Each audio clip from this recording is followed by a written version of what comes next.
नमस्कार। एक बात कही जाती है कि जब किसी के हाथ अचानक ढेर सारा पैसा लग जाए ना, तो उसका असली चेहरा सामने आ जाता है।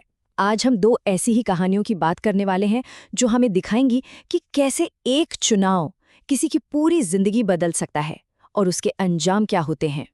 तो सवाल ये उठता है कि दौलत की असली कीमत होती क्या है। यही वो सवाल है जो आज की हमारी दो एकदम अलग कहानियों को एक धागे में पिरोता है।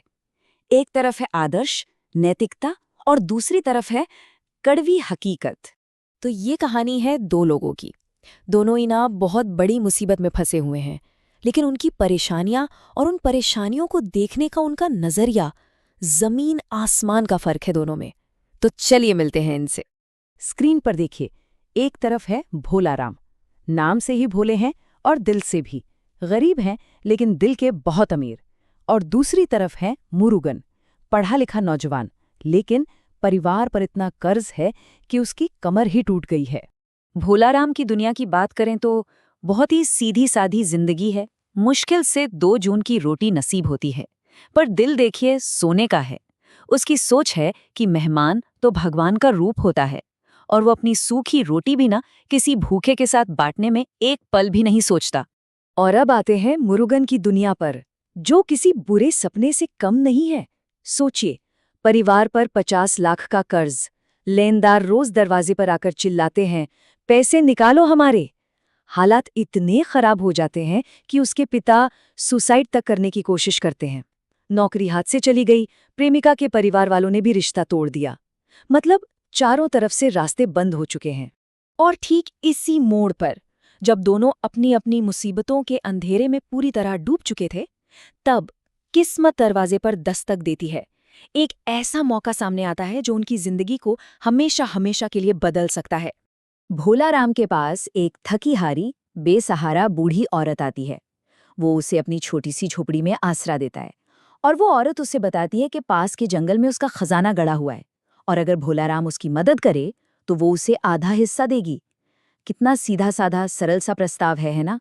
और ठीक इसके उलट मुरुगन को एक रॉन्ग नंबर कॉल आता है। फोन पर है शांताराम, एक शातिर क्रिमिनल। उसने मुरुगन की सारी हताशा भरी बातें सुन ली हैं, और वो उसे बिना मांगे एक ऑफर देता है। एक ऐसा ऑफर जो सुनने में तो बहुत डरावना है, लेकिन उसकी सारी मुश्किलें एक झटके में खत्म कर सकता है। पर जाहिर है इसकी एक बहुत बड़ी कीमत चुकानी होगी। तो बस यही वो पल आता है जहां दोनों की कहानियां एक चौराहे पर आके खड़ी हो जाती हैं। एक फैसला और उनका पूरा भविष्य तय होने वाला है। एक निर्णायक मोड़। भोलाराम का फैसला देखिए कितना साफ है, उसकी शख्सियत जैसा। वो कहता है, आपकी मदद करना मेरा धर्म है, मुझे कोई खजाना नहीं चाहिए। जरा सोचिए, बिना किसी लालच के, सिर्फ इंसानियत के नाते वो मदद के लिए तैयार हो जाता है। लेकिन मुरुगन का फैसला उतना आसान नहीं है। शांताराम उसकी मजबूरी का पूरा फायदा उठाता है। वो उसे डराता भी है, लालच भी देता है, और उसके परिवार की जो बुरी हालत है ना, उसे एक हथियार की तरह इस्तेमाल करता है। तो ये एक आज़ाद फैसला कम और एक मजबूरी में लिया गया कदम ज्यादा लगता है। शांताराम का प्लान क्या है? एक शैतानी सौदा। वो मुरुगन को एक बैंक रॉबरी में गेटअवे ड्राइवर बनने को कहता है। मतलब रास्ता सीधा अपराध और धोखे की दुनिया में जाता है। अब जरा देखिए, कहाँ भोलाराम का वो नेक काम और कहाँ ये शैतान के साथ सौदा। मुरुगन एक पल को हिचकिचाता भी है, लेकिन फिर उससे अपनी माँ के वो टूटे हुए शब्द याद आते हैं कि अगर पैसे नहीं मिले तो कल अखबार में खबर आएगी कि पूरे परिवार ने सुसाइड कर लिया। बस परिवार को बचाने की यही बेबसी, यही लाचारी उसे शांताराम के बिछारे जाल में खींची लेती है। तो ठीक है, फैसले हो चुके हैं, रास्ते चुन लिए गए हैं, अब वक्त है अंजाम का। चलिए देखते हैं कि इन दो अलग अलग रास्तों ने दोनों की जिंदगी को कहाँ पहुंचाया। पहले भोलाराम की बात करते हैं।